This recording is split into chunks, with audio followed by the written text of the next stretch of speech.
makipaghiwalay, huwag kang makipaghiwalay. Kasi parang tinutulak mo lang siya gumawa ng kasalanan. Ano pang gawin natin? Hindi tanggapin na lang. Bahala na ang Lord. Ngayon, purihin ang Panginoon. Siya na yung nagsishare sa akin. Mali pala ito, mali pala yung hindi magpatawad. Siya nagsishare, mali pala ang pagkain ng nagsishare siya sa akin ng mga biblical ba. Mali pala ang pagsamba sa mga Diyos-Diyosan. So, huwag ka nang magagalit sa akin kasi pinis out ko lahat ng mga revolto sa bahay. Magalit ka o hindi, lahat ng mga revolto yan, walang silbi yan. Listen natin. Ilalis ko lahat. Walang imik-imik. Amen? Glory to God.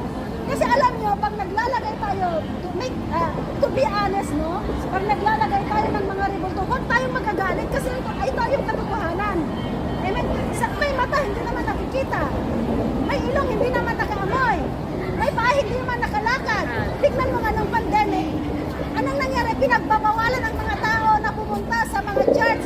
Napunas-punas. Pinupunasan yung mga revolto. Amen?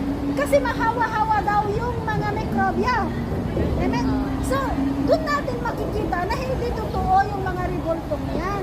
God is a jealous God. At ayaw na ayaw niyang sumasamba tayo sa mga Diyos-Diyosan. Amen? Pag naglalagay tayo ng mga Diyos-Diyosan sa ating mga tahanan, nag-aalaga tayo ng mundo.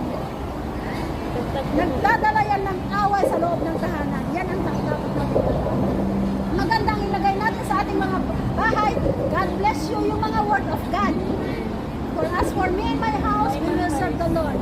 Amen. Lahat ng mga word of God ilagay mo. Kaya sabi ko sa anak ko, anak, tanggalin mo lahat yung mga picture, hindi yan mahalaga. Itago mo na. Bakit naman mama? Sabi ko, magpapagawa tayo ng mga word of God, yan yung ilagay natin sa bahay. Hindi yung mga pictures, yung mga picture natin sa mga kwarto lang yan. Hindi na lang kailangan ilantad pa sa salas. Hindi pa niya ginagawa, kaya ako yung pag-uwi.